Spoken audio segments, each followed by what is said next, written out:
আমার সাথে হয়েছিল, আমি রুম কাজ থেকে আসে নিয়ে খেতে যাচ্ছিলাম, খাওয়ার পরে আসে বললো দাদা 10 মিনিটের জন্য চলো, তোমরা বাংলাদেশি বলে আমাদেরকে বলছিল ফিঙ্গার দিতে হবে, ফিঙ্গার দেওয়ার তাল দিয়ে আমাদেরকে থানায় উঠে নিয়ে চলে গেছিলো। সবই দেখিয়েছি, Aadhaar card, PAN card, smart card সবই দেখিয়েছি, সবই ছিল আমার কাছে। ওখানে গেলো, ওখানে তো একদম জম ঘরের মতন, এই বাথরুমটা একদম ওখানেই, রুম ওখানেই, বাথরুম ওখানে, কোনো গেট ফেট নাই, আর কাচ্চা কিনে রেখেছিল, মানে ন্যাংটা করে দিয়েছিল একদম নামটা কাচ্চাটা খালি স্লিপ কাচ্চা কিনে রেখেছিল, কোনো কাপড় টাপড় নাই শরীরে। 6 সাল থেকে এখানেই থাকি। আমাদের পরনে কিছু রাখেনি, শুধু জাঙ্গিয়াটা রেখেছিল, বাকি সকল বস্ত্র ওরা খুলে ফেলে দিয়েছিল। আর একটা অন্ধকার করে রেখে দিয়েছিল প্রথম দিনে। এখানে নিয়ে গেল রাতে 10টা সাড়ে 10টার দিকে নিয়ে গেল, আমি খেতে বসেছিলাম, বলছো আমাদের মেরা সাথ আও, আইডি প্রুফ চেক করকে চালা জানা, এইভাবে মিছামিছি নিয়ে গেল। সকল প্রুফ দেখালাম, প্রুফ বলছে না এসব ডুপ্লিকেট হ্যাঁ, ও নিজের ভাষায় হিন্দিতে বলছে এসব ডুপ্লিকেট হ্যাঁ।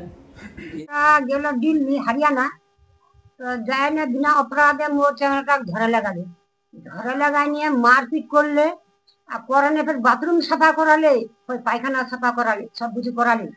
আর করালে এখনকার ছোটা মোট বেতন পাঠানি, মোট ছোটা কিভাবে আসবে দুটাতে ওরা, সেটাই আমি চিন্তা করি। সেটাই তোমার লেগে অনুরোধ করছি, মোর ছেলেটা আনেন পোকা কেন মরা, এগুলা মরা হলো পাড়া গ্রামে, আর ওই হলো অন্য পাড়া গ্রামে, তো মোর ছোয়াটা কিভাবে বাংলা কথা বলবে।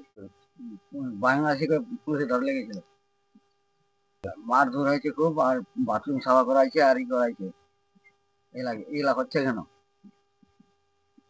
বলে, কি কাজ করালো, বাথরুম সাফা করালো, আর হলো ঘর সাফা করালো, বাথরুম সাফা করালো, আর দেয়নি 2টা করে রুটি সারাদিনকার ভিতর, রাত্রে 7টায় দিকে 2টা রুটি, আর পানি টানি কিছু নাই, জল টল কিছু নাই। বাবা গেছে, মা গেছে, আর দিদি গেছে, আর বোন গেছে।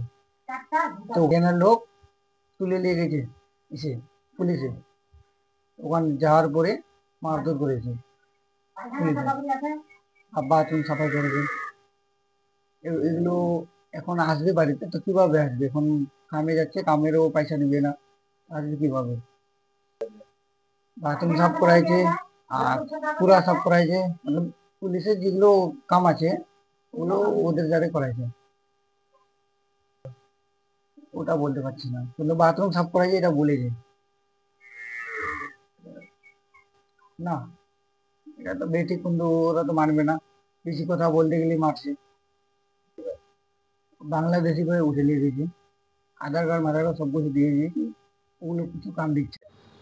আমি যেটা প্রথমে শুনতে পেয়েছিলাম, আমাদের কলিগ্রাম অঞ্চলের মুরাইবাড়ির 2-3 জনকে আটকে গেছিল দিল্লি হরিয়ানাতে, সেখান থেকে আমাদের সরকার তৎপর হয়ে তাদেরকে সেখান থেকে ছাড়িয়ে নিয়ে এসছে। কিন্তু তারপরে ওর পরিবার থেকে শুনতে পাচ্ছি তাদেরকে শারীরিকভাবে বা মানসিকভাবে এবং বাথরুমও পরিষ্কার করা হয়েছে, এবং বিভিন্ন রকম কাজ করা হয়েছে, এবং ঠিক মতো খাওয়া দাওয়া দেয়নি, এরকম একটা মানে নির্যাতন চলছে বাঙালির উপর। আমরা বাঙালি, আমাদের মাতৃভাষা হচ্ছে বাঙালি, আমরা যদি বাংলা ভাষায় কথা না বলি তো কি ভাষায় কথা বলবো। আমাদের রাজ্যে বিভিন্ন রাজ্যের পরিযায়ী শ্রমিক কাজ করছে, আমরা সেরকম তাদের উপর অত্যাচার করছি না, আমরা সবাই মিলেমিশে থাকতে চাই।